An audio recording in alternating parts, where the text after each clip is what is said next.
What can you do? I heal. I heal. All right, it looks like we are. That's kind of rough. That is kind of rough. Just like, well, can you imagine they go for the job interview, right? What can you do? I heal. I heal. All right, it looks like we are going into the second matchup. This is the We Are the Same. Now, we have no idea from the caster section what these guys have selected as their categories, but we will find out in a little bit. Bane is going to be the first ban. Now, Bane can fall into a couple of categories here. But I think he falls in the role as definitely as the main tank here. So I think potentially it's going to be all tank. Yup, seeing the Johnson's ban as well, that does reassure me and Gideon, and including on the BM side as well, and you viewers, it is going to be the all-tank matchup, and I am super pumped for this. But now the real question is this, right? Are they going to ban, will Team Shalma, since this time Team Shalma will no longer be on the red side, they're going to be on the blue, will they ban away the Franco and not allow Master Rabbit to take it for himself? Because he was absolute beast. Yeah, I'm not gonna lie, Master Ramen did land quite a good number of Franco hooks that game. Like a little too many for comfort. So it's definitely a consideration, but I think the one thing that I'm mostly afraid of is Cho. His flexibility, the amount of CC he has, he doesn't necessarily have to fall into that traditional fighter, that traditional tank role. And also, don't forget, Zorn plays a very mean show as well. So, Exactly. So, hey, you know, there's a lot of options. Esmeralda could be coming in, Show as well, Barat. Let's be honest, any of this team that gets all three of these heroes, I'm just gonna close the game and say, yeah, this game is gonna be a really, really hard game to watch.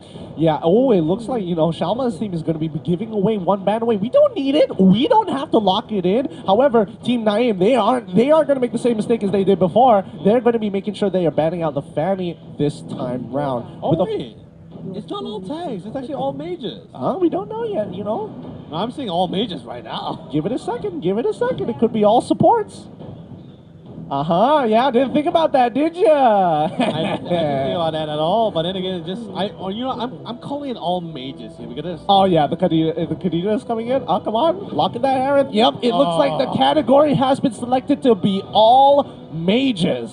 Oh man, come on, Brandon, take the Lunox, and that's pretty much it. That's silent. Whoever goes, they're never going to be having a fun time. I mean, it depends on what you would consider fun, because some of these, a lot of these heroes can be simple but very difficult to use. Aurora, for an example, you can really struggle to land the ultimate if you don't have like a general idea of where to position it. In comparison to someone like a Lunox, where it doesn't really matter what you're shooting at as long as you're tapping the button. That's true, but then again, just looking at this current lineup coming from Team Shalma as well, they are going to be constantly stomping. They're going to be looking for a lot of catches, especially playing around this early to mid-game transitioning. That is a very scary comp to fight against. Seriously, stance, CC after CC, you got an early game aggression as well, compared to the side of Team Naim, who only excels a little bit more towards that mid-game. Yeah, I mean, overall, if we're talking about scaling here, we've got decent scaling for the side of Team Shamala for now. Selena definitely is going to be always relevant in this game, especially when we're categorizing them as all mages. I don't really think anybody is going to be looking for situational tank items to protect themselves. I personally don't think anybody's going to buy any MR. It's just going to be rush for damage, one-shot your opponents as quickly as you can. No, but that's the thing, right? That's the mind game where, like, even if you... Like, this is the part where you don't have to necessarily build all damage. You can just build flat tank, out damage the majority of this damage coming from output, coming from the side of Team Naim, and just constantly get towards that back line. Because, ooh, that is a very good pick, by the way. Very smart pick. Very smart pick for the side of Team Naim. With the Esmeralda, at least they have somebody who can engage their opponents with the falling Star Moon and still is able to kind of protect herself and buy enough time for the rest of the team to really follow up. However, we're seeing some really strong picks for the side of Team Shamla. Do they want to take away the Lunox as well as the Harith? I think that'd be like a little too much, you know? I mean, it potentially will be too much, but I think that they might necessarily need it as well because they just need someone to really shred this Esmeralda. Sure, the Harith can do it once he gets a number of items, but that's a big if, right? If he gets that number of items for himself, though. Yep, and it looks like Odette as well as the Harith has been locked in, finishing off the composition of Team Shalma. You know, really interesting fact enough, like Team 9 right now has a really great initiative. They got a lot of back 9 news, got quite, not to say a number of CC, just enough to really lock down a certain hero here. Especially as we all know, mages wise, they don't really like too close combat, let's be honest here. Yeah, they don't. They really don't. And we can really see that being accentuated in Team Naim's composition because, I mean, look, they've got the Farsa, they've got the Gord as well. And they even have a Farmis on top of having a Nana. So they have some great, even if they do get on top of Team Naim, they have a way to kind of team fight, reposition themselves, and re-engage. Oh man, gonna be really excited. Any favorites here though? I'm leaning a little bit more towards Team Shalma here, only because of the Odette. I feel like Odette, no matter how difficult it is, being able to flicker in with that ultimate is going to be huge. Yeah. Oh, it's really tough for me. I really can't decide here. But anyway, I'm just still gonna stick with the red side because, like I said, I love red color. It's easier to literally pick between one of these teams here. So let's go with Team Naim here, shall we? All right, that sounds good. That sounds good. That's a really poor, like really argument answer. Here, right? It feels like in an official debate, it's like, why do you choose this? Why do you choose this side? Because I had to. that's what it feels like.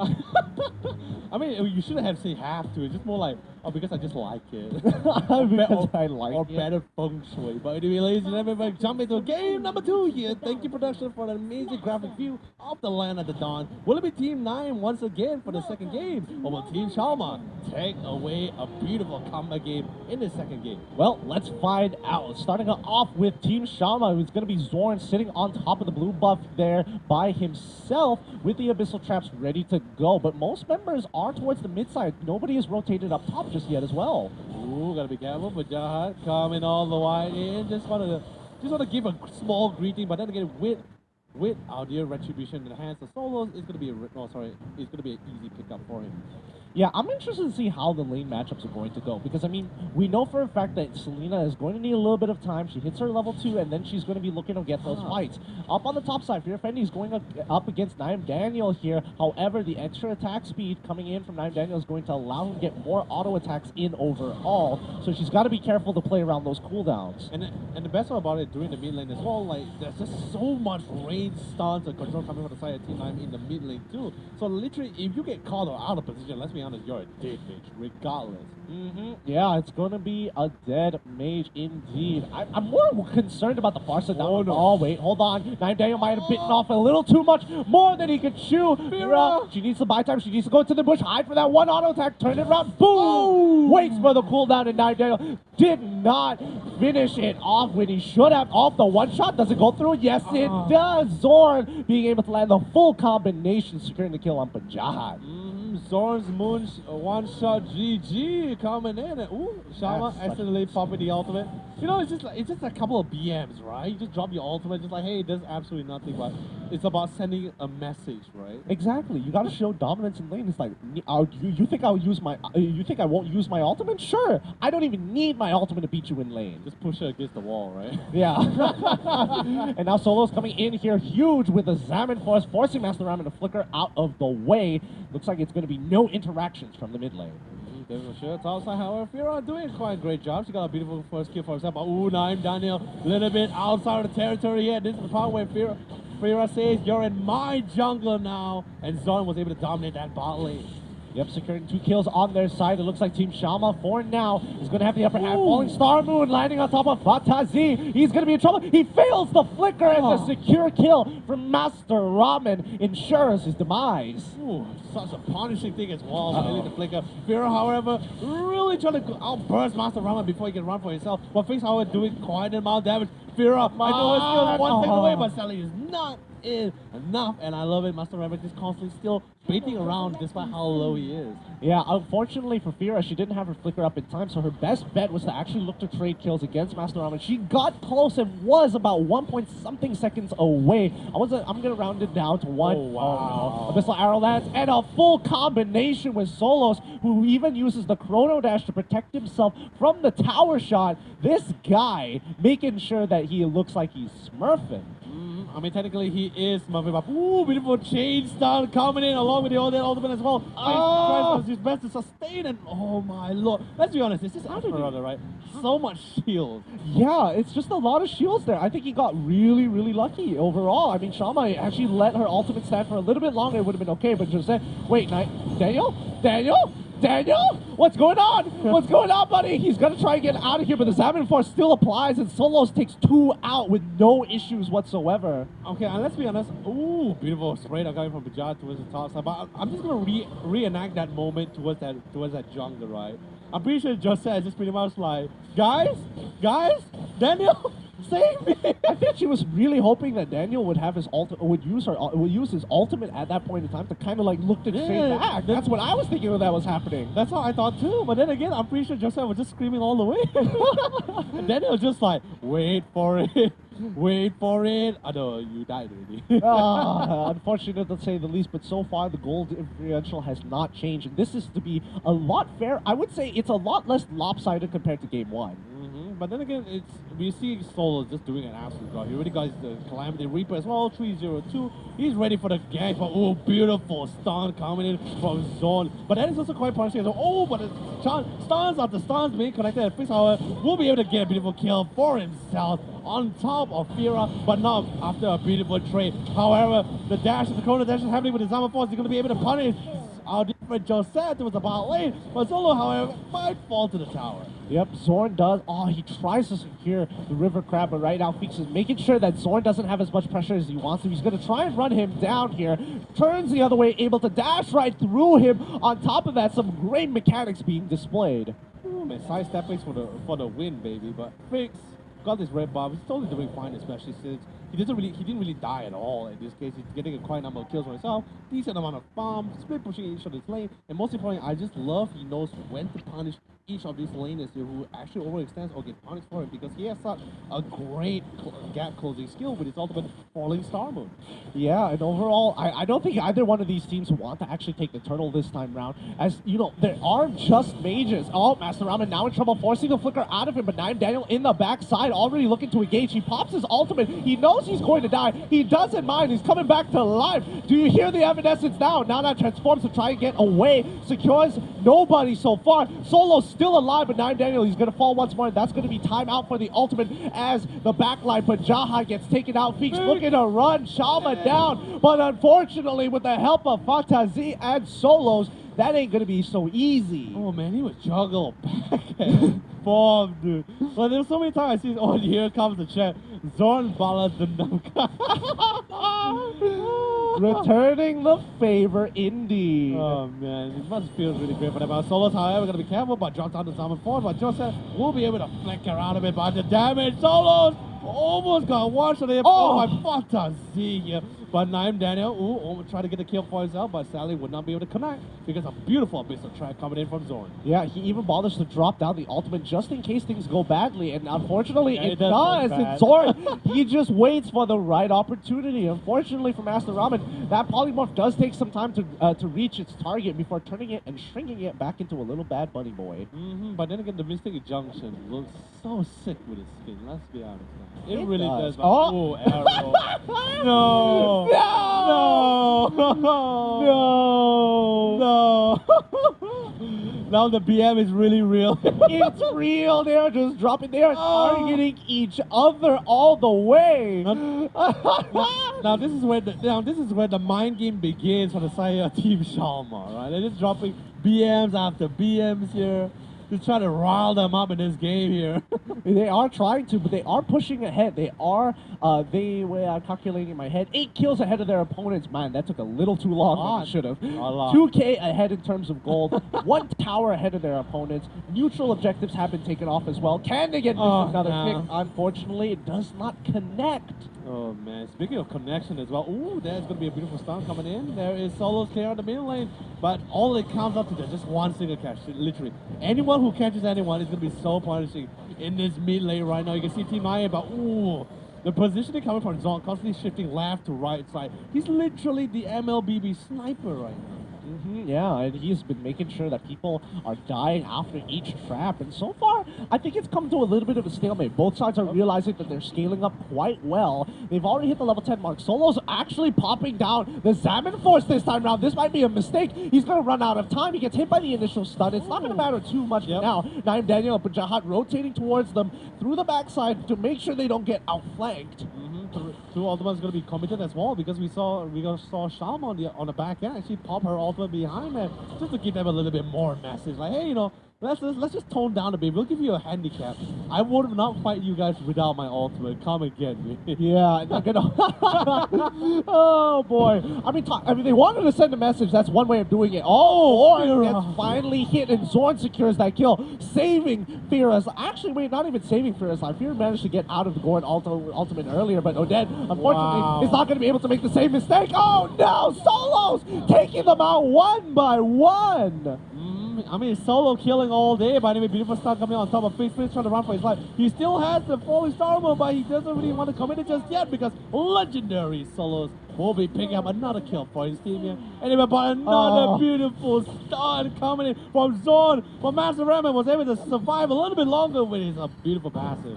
Oh, but the Abyssal Trap still managed to get the kill. Yeah, a great way to have some form of counterplay against Nana's passive, you know, shrinking her down, making sure that she survives any kind of lethal damage. Really, really good understanding of the game coming in from Zorn. You think maybe Zorn is just a sadistic, like, just like, hey, you know, I won't commit all my spells, I'll wait until you get your passive, then I commit my trap, and I just slowly watch you die. Well, I mean, it did give a cool fadeaway effect. He didn't even make eye contact with the kill. He just threw the trap, walked away. Didn't even need to look at it to know that he was dead. Cool guys don't look at explosions, right? Exactly. They don't. Unfortunately, he doesn't have the shades to kind of go along with it. That would have been really, really nice. But it looks like Fira might be in trouble. Getting down from Bajahat's side. Unfortunately, Zorn doesn't connect on him, but Fira, she's on the run. For Naim Daniel trying to secure the kill. Finds one. Zorn wanting to secure a second, hitting Naim Daniel. Unfortunately, that's not going to secure the kill, but he's trying to look between both of them and secures both with the help of Fatah. What is this dude? He's connecting arrows after arrows. Fix currently on the run. Someone's going to be popped out as well. Fix no chance about to come in the falling star armor, but sadly enough, that Solos will still not be able to get the kill on Fix. So, really good gameplay coming in from Team Shalma here. Team Naim, on the other hand, falling behind. Kasi chance, man. Ooh, but then again, Zorn doesn't care. It's about dominating your opponent, unfortunately, for Team Naim. But if they do want to come back into the game, it's going to be a little bit harder, but they will have to just kind of play it slow, make sure that they are farming up as much as they can, kind of fall into the same power spike. Oh, no. Oh, 1.5K coming in from Solos. Yikes. That is sexy. I'm just going to say it right now. It's so sexy. Fix want to try to secure it. He does have the retribution, but it's not going to be good now because here's how the summon force. Fix has the falling summon, but Solos is on the hunt, and Fix is going to spam the teleport. Just to say, Solos, you could have get me. However, he should be able to get Naim Daniel in the mid lane here too. Yep, they finally secure that kill this time. Really nicely done. That goes Naim Daniel once again. I mean, both teams just forcing each other into uncomfortable spots. Not dropping the hopes to catch somebody out. Unfortunately, doesn't connect on anybody. Now I'm trying to think of this, right? If Pajan is riding a board, right? Should he be able to fly across the map here? I mean, that would be ideal. I mean, like, come on, if Fanny and Gusha has not, oh, sorry, not Gusha, sorry, Ling. If Ling could jump from cliff to cliff across map, Gore should be able to fly. Hey, you gotta understand, mages are generally lazy. It's like walking, who needs walking? I got a surfboard. That's what I'm saying, but ooh, speaking of surfboard, beautiful stun, finally connecting on the side of Pajad, very naughty. Seriously, Pajad, very, very naughty camping that bush. What a camper. Oh, he is being a happy camper. And right now, they're just waiting for Lord side, because, I mean, doing Lord is going to be costing a lot of ultimates, and especially when you are a mage, you kind of want to do this as quick as possible. Zorn goes in, Flicker secures the kill, walks away with minimal damage. They can't do anything about this. Beak's now caught out of position, allowing Solos to try and 1v4 in the enemy base. And the best part, they have no fear right now. But Shalma once again popping the ultimate just for fun here. And now going to be seeing how they're going to be able to go for the defense. But look at that all-man stun there. So beautiful. Really so beautiful. They are just holding their ground, and they're doing it very, very well. Team Shalma going to continue the oppression here. Are you just utilizing Zorn, making sure he is constantly throwing those abyssal arrows, just making it tough for Team Naim. Every single time they come back up, they get picked up once again. No. Josette, she's going to die off the trap, and there comes the second trigger. They break. Oh, that's so huge! Aurora ult as they go in Fix having to get out with a falling star move. Huge ultimate from Fatazi. Oh man, they're gonna feel that in the morning because that was insanely big, dude. They connected on all 3 men as well. Lapata! You saw that or not, boo? I mean, if they did see that, it was a giant meter right here. Fatal destruction, man. Absolutely fatal. But now they're going to be continuing the fight as they throw the abyssal arrows out once more. Team Naim just so far behind. What can they do with this 8K goalie coming in from Team Shalma? Well, I guess they could just like instantly stun it because before every fight, Fizz has no choice but to commit the ultimate just to escape from it. And without his ultimate, he really can't re-engage into the fight. Naim down here, however, instantly gets soloed kill here by solos. And Fear of Fendi, however, that's going to be the beautiful trade for the side here of Team Naim. Yeah, unfortunately, they weren't able to break top inhibitor as well. They've only managed to break through mid inhibitor. They still have Lord up on the table, and that might be a consideration. But Solo, he doesn't care. He drops down the Zabin Force, and now is going on a 2v1 against Esmeralda and Gord. He finds another kill here once again. 3 targets down, single-handedly taken out by Zord, and with the help of solos. But anyway, I don't care about that anymore because right now Master Ram is asking for that 1v1. Fix, however, unable to escape even with the defense of the crystal here. But Solo's an absolute beast, almost busted down Master Ram as well. But they're hitting the crystal, they have the minimum weight as well. This game might potentially end right here, right now, if Shalma just focus down that crystal, focus it down. Shalma, no! But anyway, Solo's going to be able to get another kill, and with the Calamity Reaper, there goes second game in the hands of Team Shalma. Yep, this brings it over to 1-1 in this best of 5. Remember, they need 3 games to ensure the victory for their team. But then again, really worked out for them because this really shows or really bring out the potential major players coming from both of these teams here. Because like we were discussing just now, right? It could either be benefiting either these teams or really be